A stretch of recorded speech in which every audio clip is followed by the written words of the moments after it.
So both of them are added. Here the I means install and the -d means that it will be installed as a development dependency, which means when you go to production mode, we need not install these particular dependencies. So that also, like, as you can see here, it's in dev dependencies. So it will not get installed if you don't need it to get installed. And so we'll open the application in VS Code.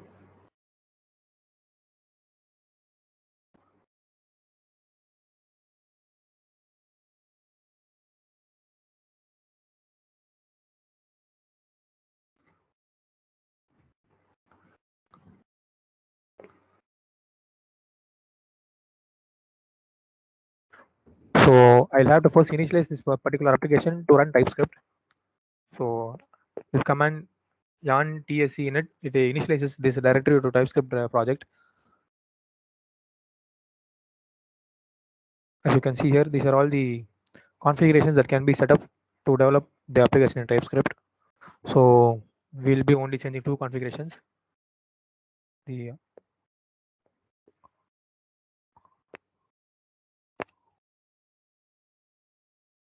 The root there will be, out there will be, that's it. So the two configurations that will be changing, and the others are the same.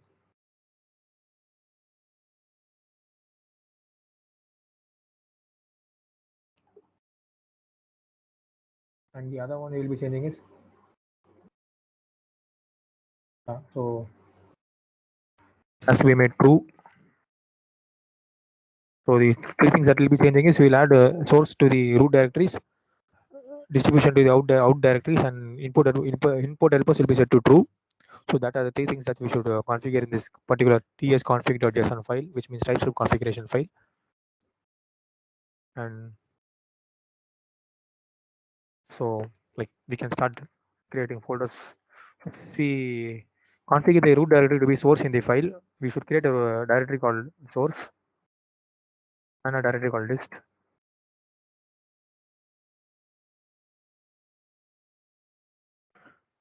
These are the two directories. We will be writing all the code in the source directory, and once we compile the code, it will get compiled to the dist directory.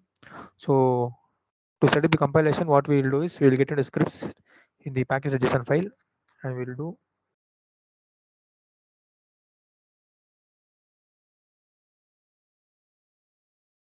so what tsc command. If you type like npm run build means it will run this particular command. Right.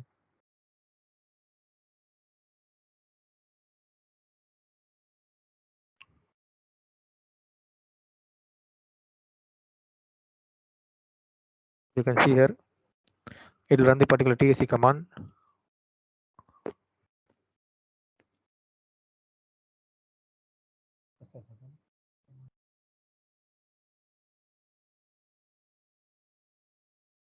Yeah, so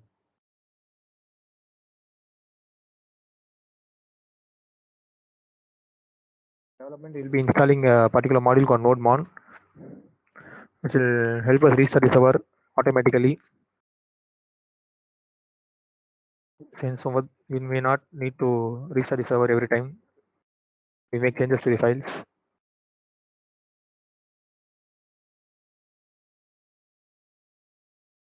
There is this package called concurrently, helps us run multiple commands at the same time.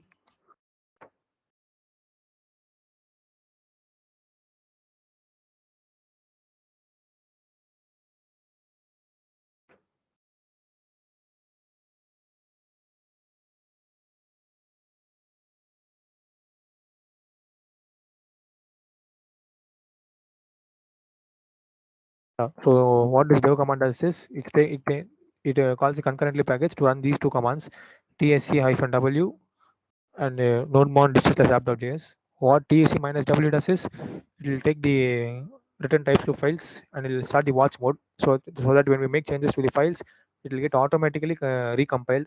So we need not recompile every time. And what this nodemon does is once these particular TypeScript files are compiled to JavaScript files, nodemon recompiles the particular JavaScript files and starts the server again. So it will make our development process very easy. So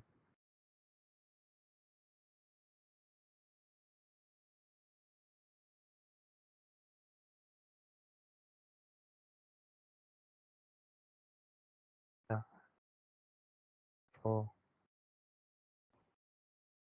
we'll start a server.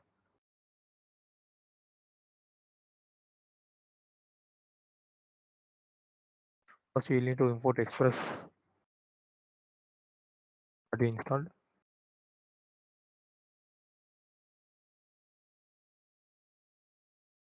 So you can see here, could not find the declaration file for Express because we are using TypeScript.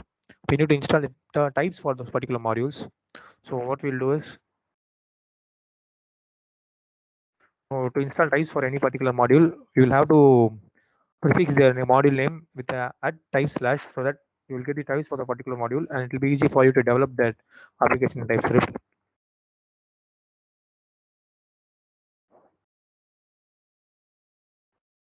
Yeah, like as you can see now, the error has gone.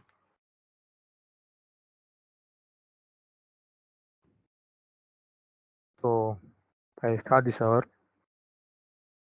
To start the server, you will need to provide a port number so that the server can run on that particular port on your machine. This is a callback that will get run once the server is started.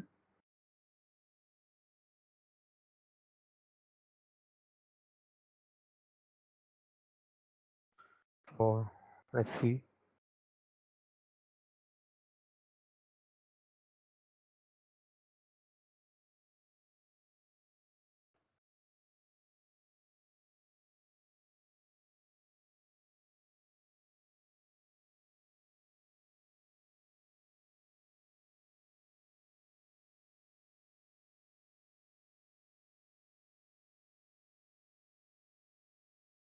Just a second.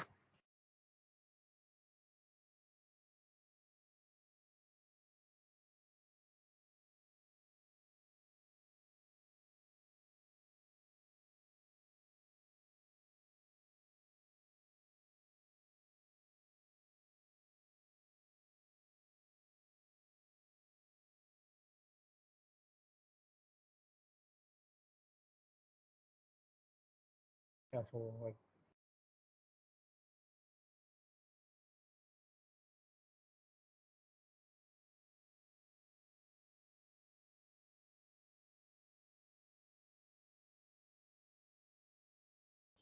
so server is running now.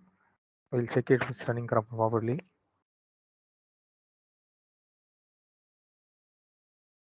Yeah, so we cannot get slash, which means we have not configured any endpoints yet. So now the server is running. As you can see here, it says cannot get slash because we haven't configured that particular endpoint yet. So we'll do that first. So how to route endpoint in Express.js is, we have the four HTTP methods: get, put, post, and delete. So we'll have to specify for app dot what method we need to use. It's get or put, post or delete. So we'll first do get here. We need to pass a callback that takes in two parameters, request and response. So the request contains details about the request, like the request body, the parameters, the path parameters, and all that stuff. And the response is the response argument. It will be used to return the response in JSON format, XML format, anything like that. So once anybody hits this slash endpoint, what will return is it's saying hello world. So the server is automatically restarted, as you can see. So as you can see here, now we get the message hello world. So this is how you route an endpoint in Express.js. Now we will see about routing the other HTTP methods also.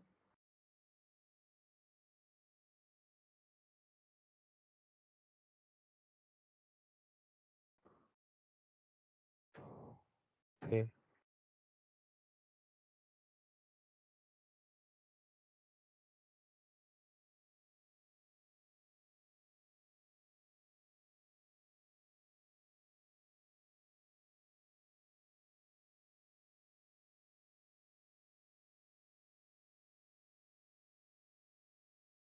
So as you can see here, we'll be routing the slash endpoint to the post argument, which will take so an I variable from the body that we send in the post request, and it'll return an answer I plus 1.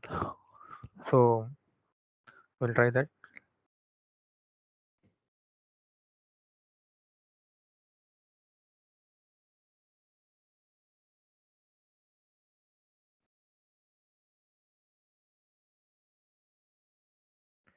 So this app I'm opening now is called Postman. This app is used to test the endpoints that we write in the backend. So I suggest you all install this app when you start working with backend, because that's very useful. I'll show you now. So you will create an endpoint. You will create a new request, a post request to the particular endpoint. It's slash. So in the body, we'll be sending a JSON body. Since we have configured it to take the parameter number, we'll have to send the value number here. So it's a 9. Let's see what happens if we send. As you can see here, it says that we cannot read the proper number of undefined, which means that the body in the request is undefined. This is because we have not configured the application to read JSON request in a request in the JSON body in a request. So what we'll do is we'll add a middleware.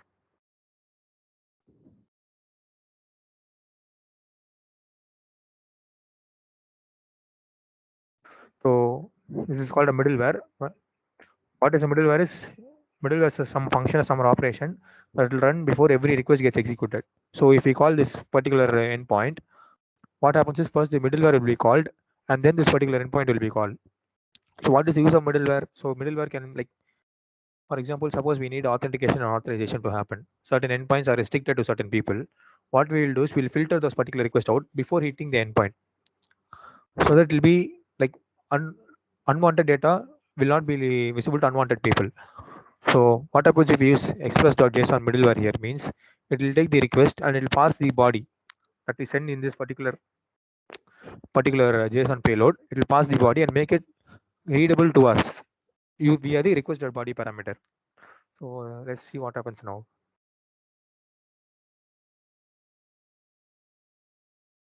So the server has restarted. You can see here the answer is now 10. So that's how you configure the post request, and similarly you can do for the put and delete also. So I assume that everybody knows what a get, put, post, and delete is, but I'll explain it anyway. So get, put, post, delete are the four main HTTP methods that are used while writing a backend application. So get method is used to retrieve queries or do perform queries in database. It is used to retrieve some data. Post request, it is used to create a new record. Put request, it's used like so basically there are CRUD operations like create, insert, update, delete functions in the SQL. It's like is similar to this. Like the get is used like select in SQL. Put is like update. Post is like insert, and delete is delete in SQL. So it will be like map those things as like that, so that it will be easy to remember. Oh. Now let's see what dynamic routing does. So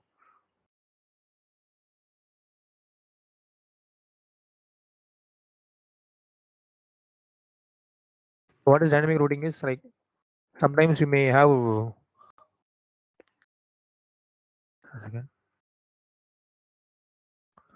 sometimes what happens is we may need same type of response for different endpoints. Like for example, if we pass here one, you should return the record of the ID 1 in the database. So we'll have like that. So for that, what we will do is, let's say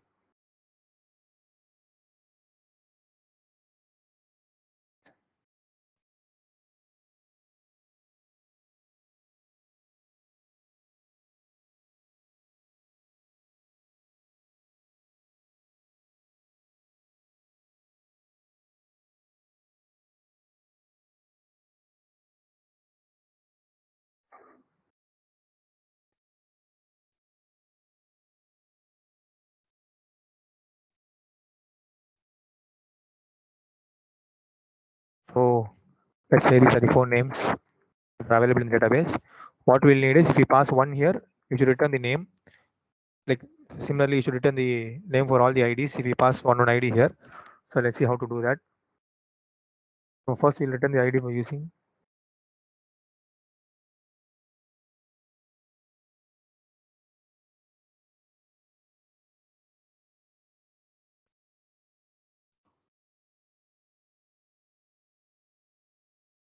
So after that's done, like you should check for the particular ID in the database.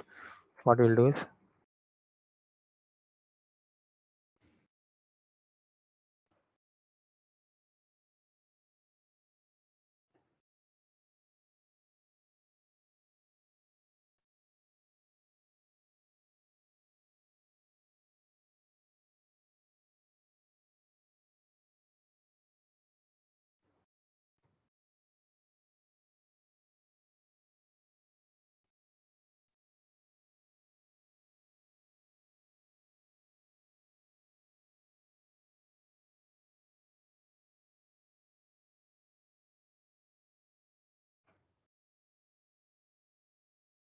so what this is this we are finding in the database, like the ID in the database is if it's equal to ID that is given in the parameters, it will return that particular record. So let's see what happens.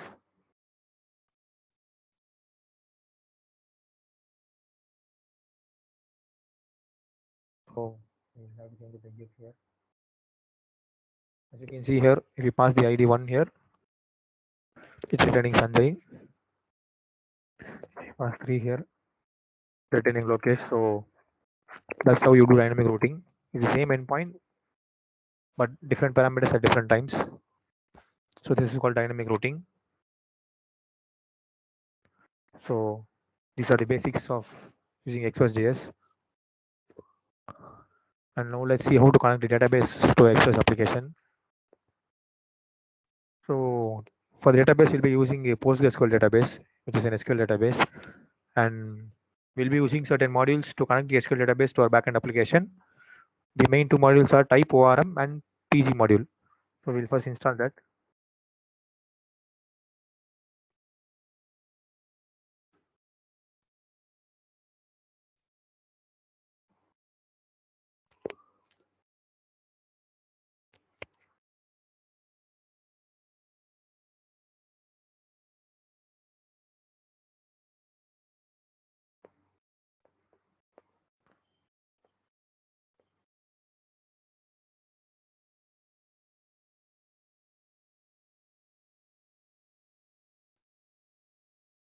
So these both are installed. So to connect to the database, we first need the database name, the username for the database, the password, the port number in which the database is running, the host where the database is running, and some other configurations that you will need to configure the database connection. So what we'll do is first, right?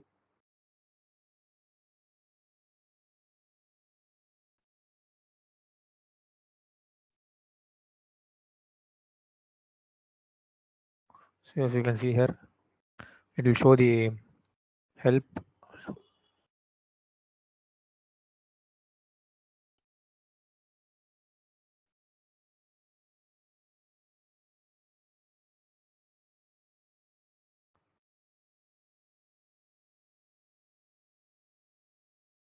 As you can see here, once we type yarn type over a minute, it automatically creates an the build directory, the entity directory, migrations, and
Yeah. So you can see here the ORM config JSON is created here. So we don't need these stuffs and all. We'll remove these. What we need is this here. So the type of database we'll be using is PostgreSQL. So we'll do that here. The port that the database is running in my system is 5432. Check in which port your system is running. So the username we'll be using. So we'll have to create that first. So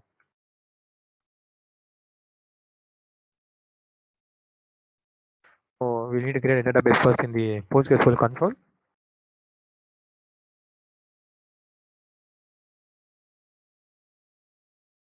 Database is created. Now we need to create a user.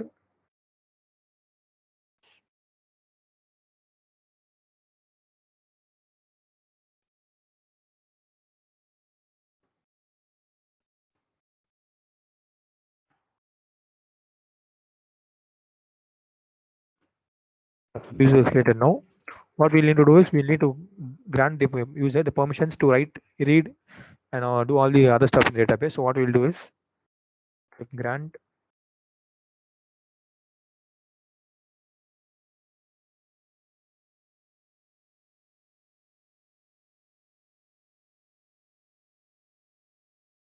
so what we are doing is granting all the privileges on database CSI to the user CSI.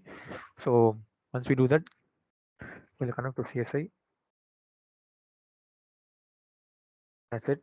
So as you can see here, there are no relations now. So we'll first create a relation here.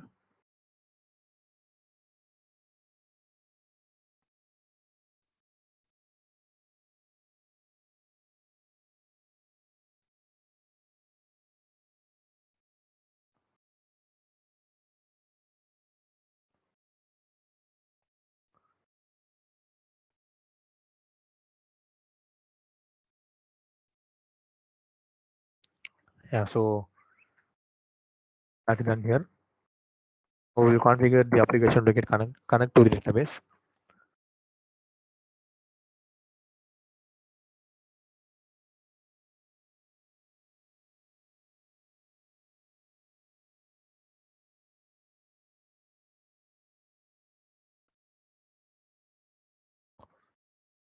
That.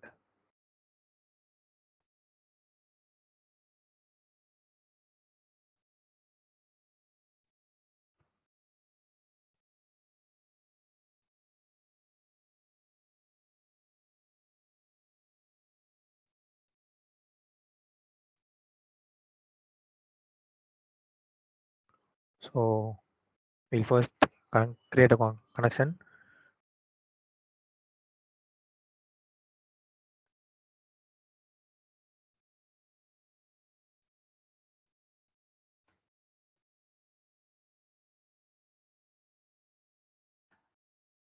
So if you await a create connection function in the type ORM package, what it will do is it will take the configuration in this particular file and it will then connect to the database.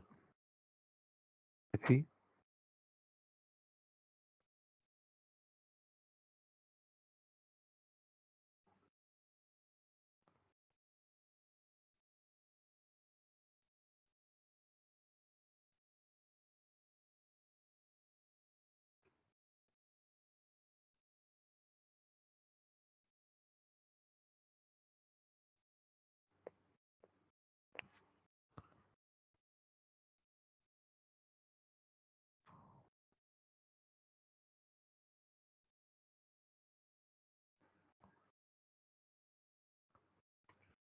You will need to change the username and the password here first. So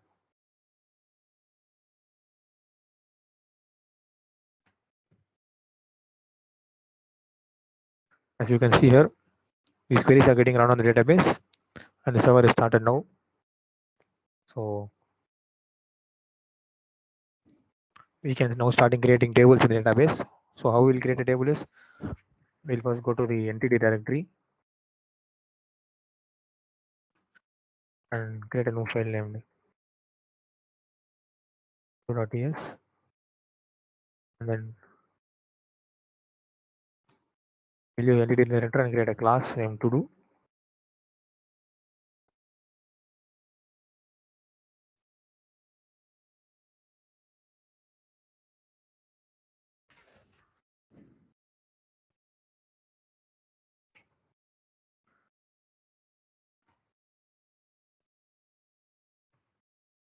So these are the parameters in the field. Like it's like create table, the table name to do, and int as string, id as a string and a primary key.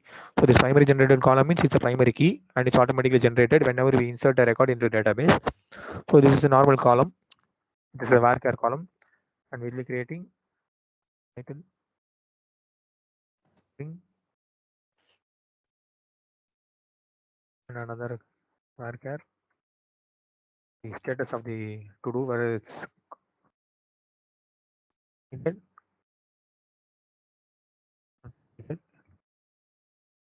So the two states of the status that the to do can either be completed or not completed. So that's the it's like an enumeration in TypeScript. So what this does this syntax does is it'll only assign these two values, either completed or not completed, to this variable. So that's like an enum in TypeScript.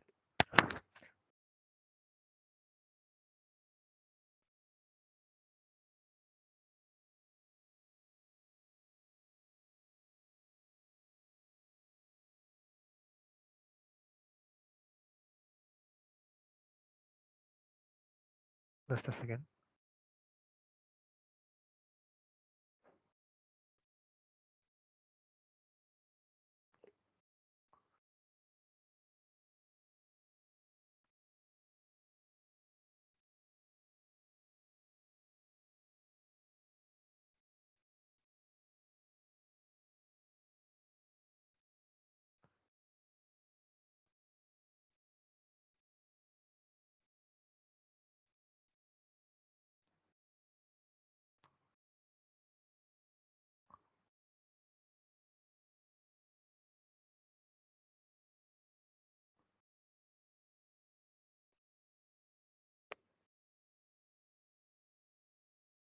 Oh.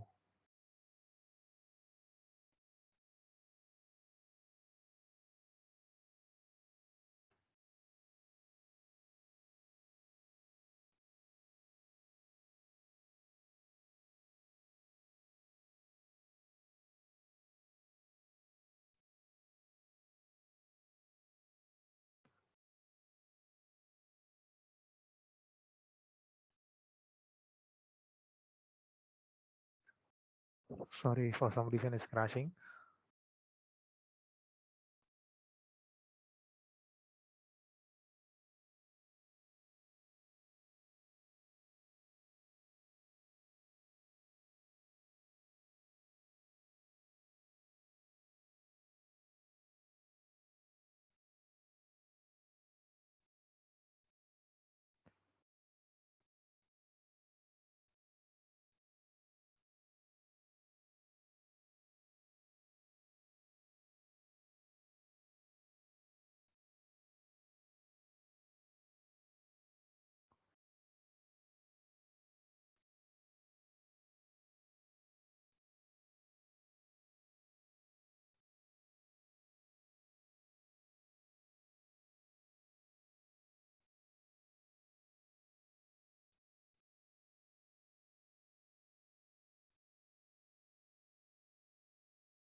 So meanwhile he rectifies.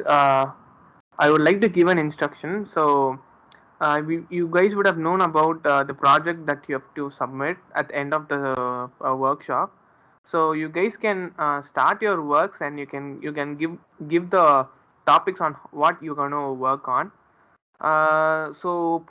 People, so the best top five will be rewarded for with a cash prize or some reward prizes, or some internship. We are ready to decide that, and people who give their product will only be will be given certificates. So make sure that you create a project, and you guys will also have a chance to get an internship. So you can use this opportunity as well. So you guys, I mean, soon you will get a mail. Maybe probably by the next Thursday you'll get a mail with a form, so that you can fill the topic on what you're going to create. What will be your web? What is the topic of your web application? Okay.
Guys, you got the information what I've told, right? Can anyone unmute and Yeah, bro. yeah? Okay. Bro, sorry to ask this, but I thought we were doing the backend in Spring Boot. Sorry. I thought we were doing the backend part in the Spring Boot. Okay, like we had a change over that, since that person who, like, maybe like told us who will do that, he was busy in some other work, and so we had to change the plan. But then since like this is like, Yeah, yeah, okay. okay. Yeah, okay. If you are familiar with that, I think like you can get permission, or like get maybe like approval from either Chaitanya or Chaitanya. He will tell you. If you guys have his mail ID, you can tell him on, or tell him or ask him any doubt that you have. If he gives the approval, you can proceed with it. Yeah, okay, bro. Yeah.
So as you guys can see here, the table is created.